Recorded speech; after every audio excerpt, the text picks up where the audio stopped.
السلام عليكم ورحمة الله وبركاته.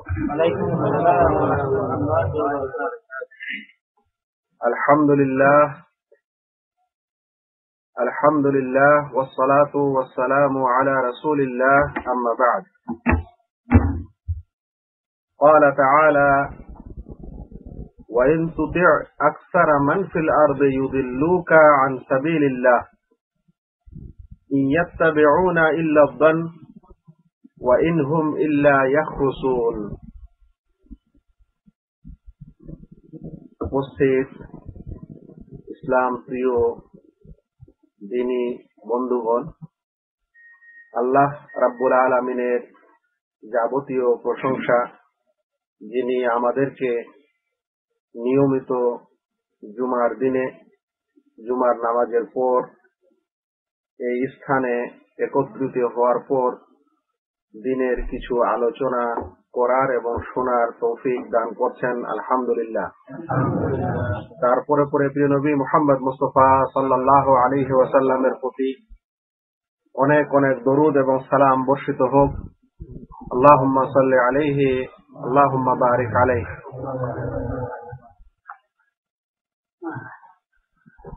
বন্ধুগণ, আজকে আমরা যে বিষয়ে আলোচনা করার ইচ্ছা করেছি সেই বিষয়টিও একটি সংশয় বা একটি মানুষের আপত্তি দূরীকরণ বা আপত্তির একটি জবাব বা তার একটু যাচাই বাছাই। বিষয়টি হচ্ছে, সংখ্যাগরিষ্ঠতা কি সত্যের মাপদণ্ড?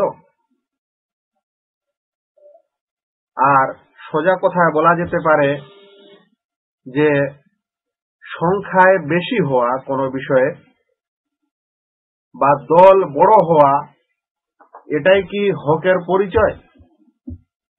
অর্থাৎ যেই দলের সংখ্যা বেশি সেই দলটাই হক, যেই লোকদের যেই জামাত বেশি বড় সেটাই হক,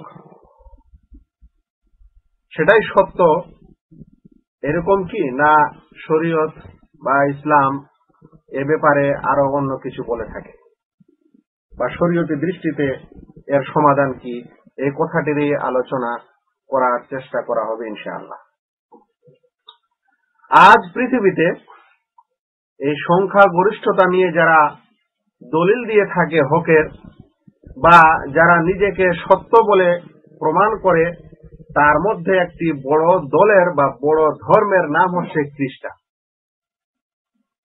পৃথিবীতে বর্তমানে যে সমস্ত ধর্মের লোক বা ধর্মাবলম্বী বসবাস করে, তার মধ্যে খ্রিস্টানদের সংখ্যা সবচেয়ে বেশি, অতঃপর মুসলিমদের জনসংখ্যা। তাই খ্রিস্টানরা এই যুক্তি দিয়ে থাকে যেহেতু পৃথিবীতে আমাদের সংখ্যা সবচেয়ে বেশি, আমাদের সংখ্যা গরিষ্ঠতা আছে, তাই আমরাই হক, অন্য ধর্মের লোকেরা হক নয়। অনুরূপ যে সমস্ত দেশে মুসলিমদের সংখ্যা বেশি, সেখানে তারা মুসলিমদের উপর এই কথা বলে নিজের হকের পরিচয় দিয়ে থাকে বা দলিল দিয়ে থাকে যে আমরা এই দেশে আমাদের অমুক ধর্মের সংখ্যা বেশি, সে কারণে আমরাই সত্য। যদি অল্প সংখ্যক লোকেরাই সত্য হতো তাহলে তাদের সংখ্যা বেশি হতো, এরকম বলা হয়। আবার মুসলিম সমাজের মধ্যেও এই কথা দেখা যায়। আমরা দেখি যেই পীরের সংখ্যা বা যেই পীরের মুরিদ সবচেয়ে বেশি, সেই পীরের মুরিদরা বাইরে কি করে? গর্ব করে, ফখর করে যে আমাদের পীরের এত লক্ষ মুরিদ আছে, আমাদের পীরের শুধু নজরানাই এতগুলা উট এসেছে, এত হাজার গরু আসে, এত লক্ষ ছাগল আসে, এত লক্ষ বা এত কেজি সোনা পড়ে। মানে ওইটাই ওদের একটা গর্বের কারণ যে আমাদের পীরের মুরিদ যেহেতু বেশি, আমাদের পীরের মুরিদের সংখ্যা যেহেতু বেশি, তাহলে আমাদের পীরেই কি হক, আর অন্য পীর ছোট পীর। আবার এই পীর প্রথা বাদ দিয়ে যদি আবার আপনি মুসলিমদের মধ্যে দেখেন, তাহলে বিশেষ করে আমরা হানাফি মাযহাবের কথা বলবো। হানাফি মাযহাবের যারা অবলম্বী বা যারা হানাফি মাযহাবকে পুরোপুরি অনুসরণ করে, তারা ছাড়া অন্যান্য মাযহাবী মানুষকেও সত্য বলে না। তারা বলে থাকে আমাদের সংখ্যা পৃথিবীতে বেশি, সেই কারণে আমাদের মাযহাবটা বেশি হোক। আবার আমাদের দেশে এ কথাও বলা হয় যে যেহেতু বাংলাদেশে বা ভারতবর্ষে বা পাকিস্তানে হানাফি মাযহাবের অনুসারীর সংখ্যাই বেশি, সে কারণে এটাই হক, আর বাকি আহলুল হাদিস বলেন বা আরো অন্য কোন যদি দল থাকে কোন মুসলমানদের মধ্যে, তাহলে সেটা সত্য দল না, আমাদের এটার অনুসারী হওয়া দরকার। আমি নাম না নিয়ে একজন মৌলভী সাহেবের কথা বলতে চাই। তিনি হঠাৎ করে একটা বই লিখে দিয়েছেন, হানাফি মাযহাবের দেওবন্দের ফারেক মৌলানা। তিনি বলে দিয়েছেন হঠাৎ করে যে সারা বিশ্বে হানাফি মাযহাবের অনুসারীর সংখ্যা হচ্ছে 98%। তাই কোন তথ্য যখন লিখতে হবে কোথাও, তখন অবশ্যই তাকে যাচাই বাছাই করা দরকার। হ্যাঁ, উনার জেলায় বা উনার গ্রামে 98% হতে পারে। সৌদি আরবে হানাফির সংখ্যা কত? এখানে যদি মরক্কো মাগরিবে যাওয়া যায়, মানে আফ্রিকা মহাদেশে যাওয়া যায়, তাহলে দেখবেন ওখানে নাই হানাফি। আপনি যদি মালয়েশিয়া যান, তাহলে দেখবেন সেখানে হানাফি নেই, শাফি মাযহাবের লোক আছে। তো চট করে আমি 98% নাম দিয়ে আমার দলকে ভারী করার জন্য মানুষের কাছে একটা বড় ধরনের মানে একটা ভেলকি জিনিস আর একটা জাল ফেলে দিলাম, দেওয়ার পর আমি আমার মাযহাবের মানুষ করে নিব, যেন মানুষেরা সবাই এই মাযহাবের অনুসরণ করে, আর এটাই হক এ বলবো। এটা ইসলামের কথা না। ভাই সকল, যে কথাটি বলতে চাচ্ছিলাম সেটি হলো এই যে এরকম অধিক আমরাই বেশি, সেই কারণে হকের দলিল মানুষ দিয়ে থাকে, এরকম কথা বলে। আমার মনে পড়ে যায় আমার অনেকদিন আগের একটি ঘটনা। এরকমই একজন মৌলানা সাহেব, তিনার সঙ্গে হানাফি মাযহাব অনুসরণ করতেই হবে, এটা কি জরুরি বা ফরজ, এই বিষয়ে কথাবার্তা হচ্ছে। এবং তার সঙ্গে প্রায় কথাবার্তা হওয়ার পর একদিন সে আমার কাছে ফায়সালা, মানে ওর যেটা লাস্ট সিদ্ধান্ত, সেটা আমাকে শোনাতে বলে যে ভাই, আপনি যাই বলুন, যেহেতু হানাফি মাযহাবের মানুষই আমি বেশি দেখছি, আর এদেরই আলেম ওলামা আমি বেশি দেখছি, যেহেতু সে নিজের দেশে যেখানে থাকে সেখানকার ব্যাপার সেপার, সে কারণে আমি এই মাযহাবের উপরেই থাকবো, আমি এই মাযহাব ছাড়বো না। আর এটাই আমাকে সত্য মনে হচ্ছে, কারণ এর সংখ্যা বেশি। শেষ কথা সে আমাকে এটা শোনাই দিল। এখন কোন মানুষের গবেষণা করার পর, বুঝার পর যদি ওটাই তার শেষ সিদ্ধান্ত হয়, তাহলে তারপরে আর ওকে কিছু বোঝানো অসম্ভব। যাই হোক, এরকম মানুষ নিজেকে ভাবে বা নিজের দল বড়, সে কারণে তার এই বিশ্বাসটা অন্তরে জন্ম নেয়।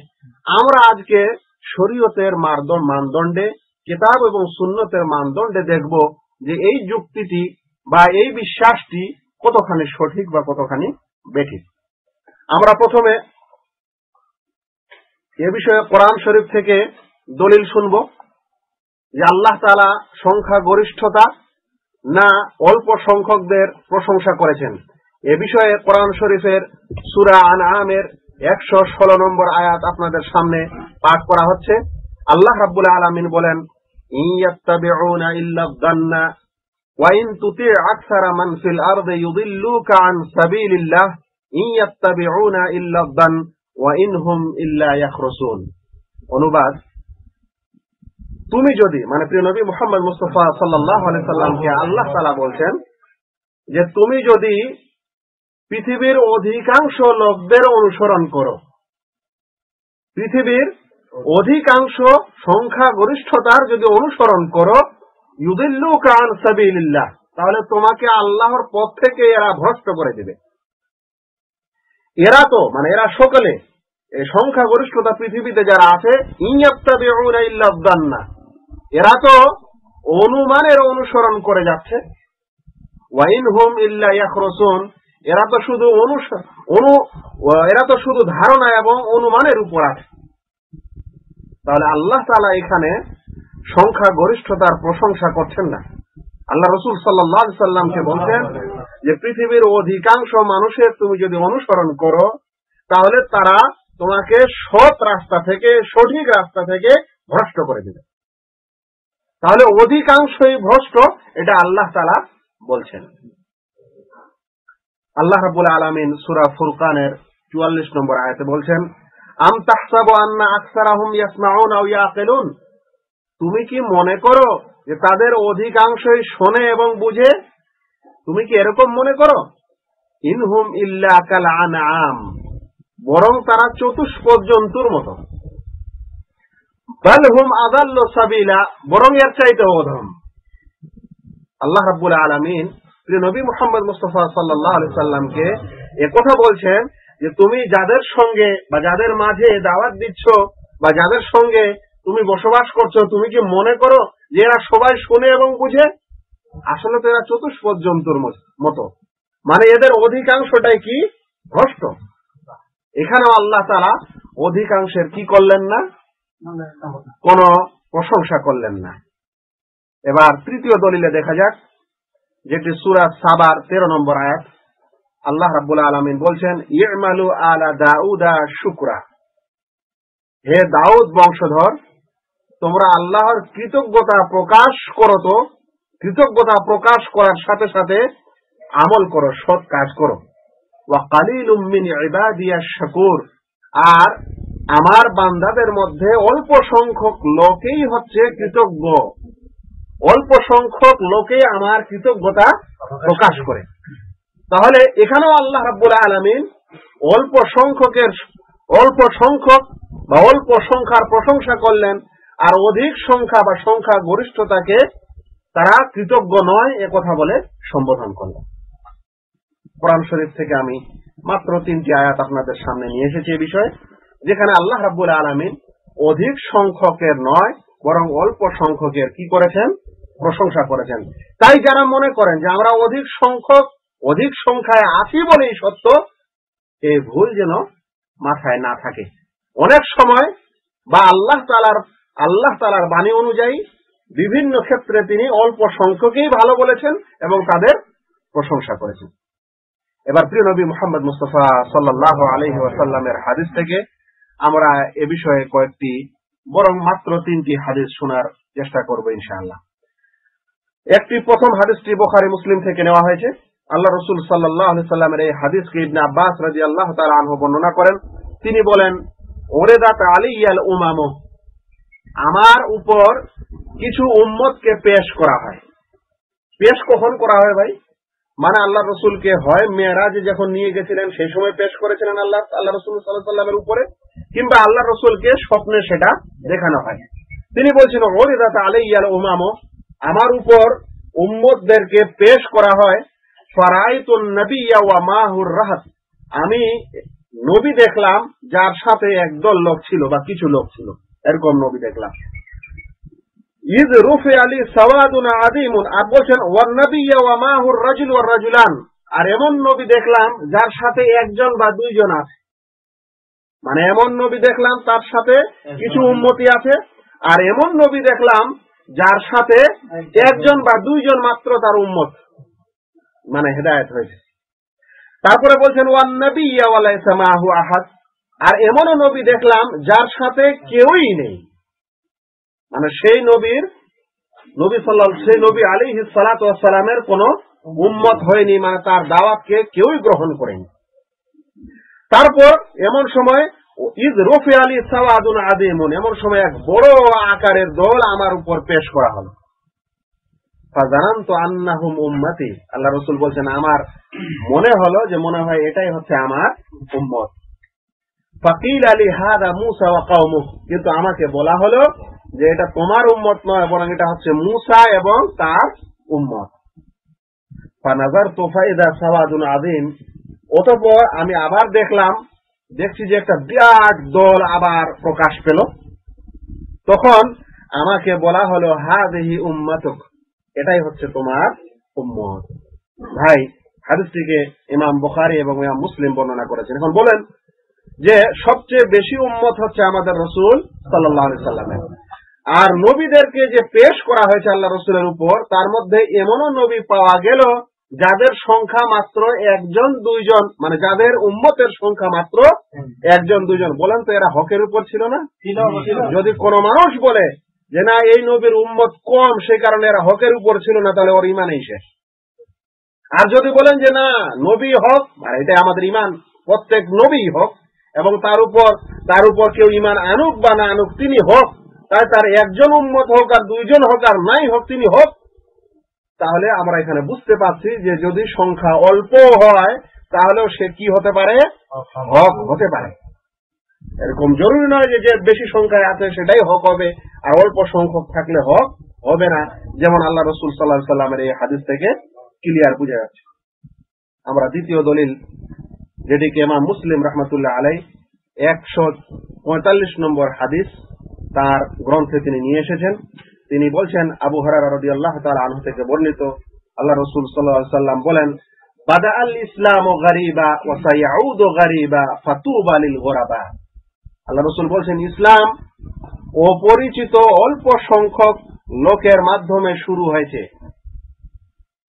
খুবই অল্প সংখ্যক লোকদের মধ্য দিয়ে কি হয়েছে?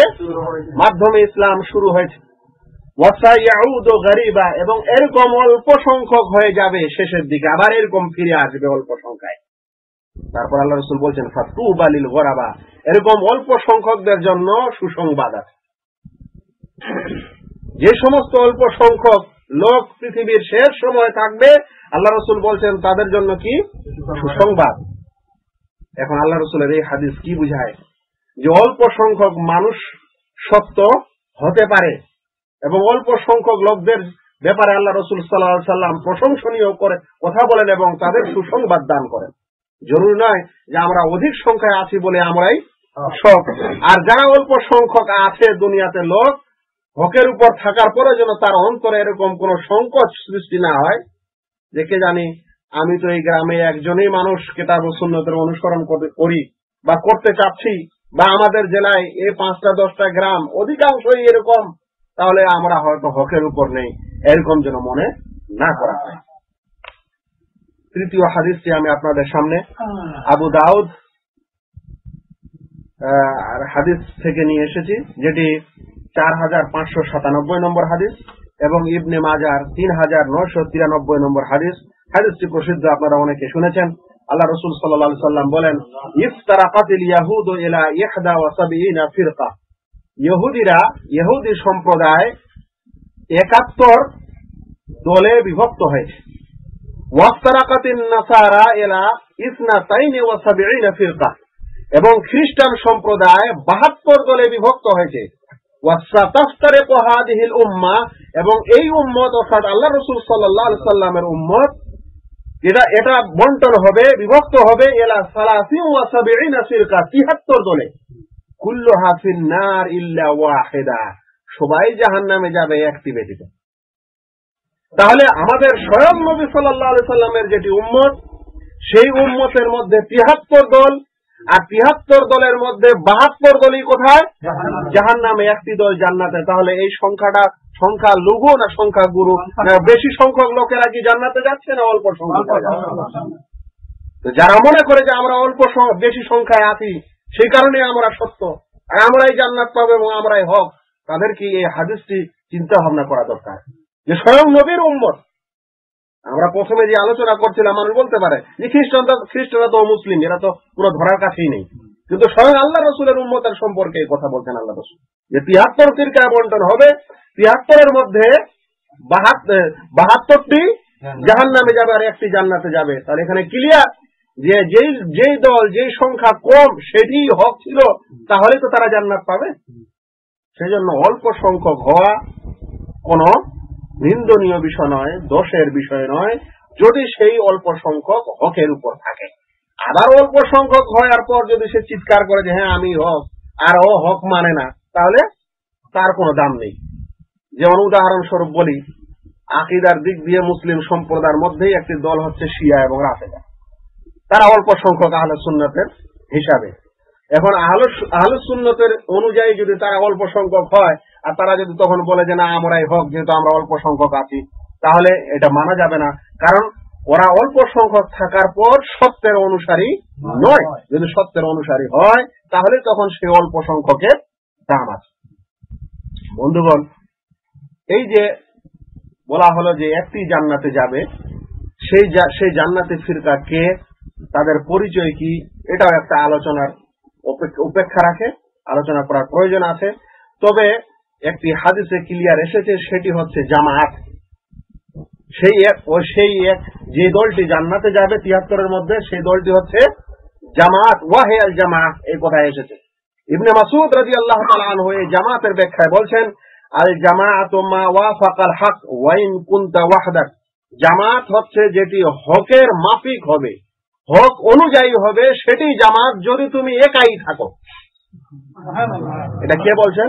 ইবনে মাসউদ রাদিয়াল্লাহু তাআলা আনহু বলছেন যে হক সেটা যেটা মানুষ যদি একাও থাকে তাহলেও সেটা হক জামাত, যদি সে সত্যের অনুসারী হয়, হকের অনুসারী হয়। তিনার কথায় আল জামাআতু মা ওয়াফাকাল হক ওয়া ইন কুনতা ওয়াহদাক। ইব্রাহিম আলাইহিস সালাম কতজন ছিলেন তার কওমে? একাই তো ছিলেন। সবাই তো মূর্তির পূজা করত, কিন্তু তিনি হকের উপর ছিলেন, আর সেটাই হচ্ছে জামাত। আজও পৃথিবীতে এবং মুসলিম সমাজে যেখানেই হোক, যদি কোন এক ব্যক্তি হকের উপর থাকে, সেটাই জামাত মনে করতে হবে, আর সেই সত্যবাদী হতে পারে। ফুযাইল ইবনে ইয়াদ একজন ইসলামিক ইতিহাসে একজন খুব বড় পণ্ডিত এবং আবেদও। তিনি একটি কথা বলেছেন এ বিষয়ে, বলছেন ইত্তাবে তুরকাল হুদা, হেদায়েতের রাস্তা অনুসরণ করে চলো, ওয়ালা ইয়াদুররুকা কিল্লাতাস সালিকিন, আর অল্প সংখ্যক এই হেদায়েতের রাস্তায় আছে এই জিনিসটা যেন তোমাকে সংশয়ে না ফেলে, তোমার যেন কোনো ক্ষতি না করতে পারে। তুমি হকের পথে চলতে থাকো, অল্প সংখ্যক বা বেশি সংখ্যক ওখানে তোমার দেখার দরকার নেই। তারপর বলছেন ওয়া ইয়াকা ওয়া তুরুকাজ জালালা, ভ্রষ্টের পথ থেকে দূরে থাকো, গুমরাহির পথ থেকে দূরে থাকো। ওয়ালা তাগতাররা বিকাসরাতিল হালিকিন, সেখানে যদি অধিক সংখ্যক মানুষ এই গুমরাহের উপর থাকে, এটা দেখে তুমি ধোঁকায় থেকো না। আমাদের অনেক ভাইরা সৌদি আরবে চাকরি বাকরি করছেন, হ্যাঁ, অনেক কোম্পানিতে থাকছেন, অনেক ব্যবসা বাণিজ্য করছেন। কেউ বলছেন তার ব্যবসা বাণিজ্যে সহি হালাল, কারণ সবাই তো এরকম করছে হুজুর, ওটাতেই ধোকায় পড়ে আছে। সবাই তো লটারি খেলছে আমাদের ক্যাম্পে, সবাই তো ওই ব্যবসা করছে টাকা ধার দিয়ে পরে বেশি নেওয়া। তো এই টাকা ধার দিয়ে বেশি নেওয়া, সবাই বেশি দলটাই এরকম করলে যে এটা হক, এটা মনে করবেন না। আপনি একাই ওই ক্যাম্পে থাকেন, আপনি একাই ওই দেশে থাকেন যে এই সব লেনদেন থেকে দূরে থাকবেন, তাহলে আপনি হক। বন্ধুগণ, পৃথিবীতে যে জিনিসের দাম বেশি বা যে জিনিসটা বেশি মানুষের কাছে পছন্দনীয়, সেটা অবশ্য কমই হয়। এটা বিবেক বলে, এটা দলিলের কথা আমি বলছি না। পৃথিবীতে স্বর্ণ কম, ওর দাম বেশি। পৃথিবীতে লুলু মতি কম, কিন্তু ওর দাম বেশি। যে জিনিসটা সুন্দর হয়, ভালো হয়, সত্য হয়, ওর দাম বেশি হয়, এটা বিবেক বলে। কিন্তু লোহা অনেক দাম কি স্বর্ণের মতো? তো সেজন্য হক জিনিসটার জন্য এটা জরুরি নয় যে বেশি হতে হবে। হ্যাঁ, আজ পৃথিবীতে যারা বেশি সংখ্যককেই হক বলে মনে করে, এটা হচ্ছে সত্যিকার অর্থে গণতন্ত্র প্রথা। গণতন্ত্র বুঝে আসছে ভাই, আমরা সবাই জানি। আজ পৃথিবীতে যেই দলটা ভোটে নামবে, মনোনয়ন পত্র নিয়ে ভোটে দাঁড়াবে, যেই দল বেশি ভোট পাবে সেই জিতে যাবে, এবং তাকেই কি মনে করা হবে যে এটাই বড় দল, এটাই হক দল, এবং আমরাই শিরো। এটা কিন্তু ইসলামের কথা না। ইসলামে মুত্তাকি মানুষের সংখ্যা কম, শুকরগুজার মানুষের সংখ্যা কম, তাহাজ্জুদ যারা পড়ে তাদের সংখ্যা বেশি না কম? ইসলাম তো এদেরকেই বেশি ভালোবাসে, কিন্তু ওদের কাছে যে যত বেশি ভোট পাবে সে তত বেশি ভালো এবং তত বেশি হক। আমাকে বলেন, গণতন্ত্র পদ্ধতিতে যদি কোন জায়গায় দুইজন নেতা দাঁড়ায়, একজন যদি 1 লক্ষ ভোট পায় আর একজন যদি 99,999টা ভোট পায়, তাহলে কাকে জয়ী করা হবে? যে 1 লক্ষ পেয়েছে, মানে একটা বেশি পেয়েছে, তাহলে সে জিতে নিবে। বলেন তো ওর চাইতে কি এর দলটা কম? তবুও কিন্তু এ হক নয়, তবুও কিন্তু এ জয়ী নয়। আমি বলছিলাম যে যার সংখ্যা যত বেশি সেই হক, এই কথাটা কিন্তু আসলে গণতন্ত্রের কথা, আমাদের ইসলামের কথা না। ইসলামের দৃষ্টিতে হক সেটাই বা সত্য সেটাই যেটা সত্যের সাথে থাকে, যদিও সে কি হয়, কম হয়। আজ কোন জায়গায় যদি একটা মতবাদ, একটা ঝগড়া লাগে, যেমন দেশে অনেক জায়গা হয়ে থাকে, যে মানুষ মনে করেন যে নামাজ পড়ে না, আর যে সকল লোকেরা নামাজ পড়ে, একজন লোক যদি কেউ বলে, আল্লাহ রসুলের এই হাদিস যদি শোনায় যে আল্লাহ রসুল বলেছেন যে ব্যক্তি নামাজ পড়বে না সে ইসলাম থেকে বের হয়ে যায়, তাহলে দেখবেন গ্রামের শুক্রবার যদি আপনি আলোচনা করেন, তাহলে গ্রামের অধিকাংশ মানুষ একদিকে হয়ে যাবে। কি বলবে, হ্যাঁ এটা কোনো কথা হলো, আমরা কি সবাই মুসলিম হয়ে গেছি যে আমরা অমুক তমুক? কিন্তু সেই মানুষের কাছে দলিল আছে, সে প্রমাণ আছে, সে বুঝাচ্ছে, কিন্তু তার সাথে কেউই হচ্ছে না। তাহলে কি আপনি বলবেন যে না এই লোকটা হক নয়, এরাই বেশি, অধিকাংশ সেটাই হক? না।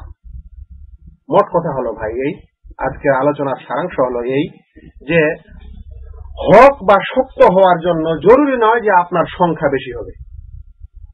সংখ্যা বেশি হলেই যে হক হবে এটা জরুরি না।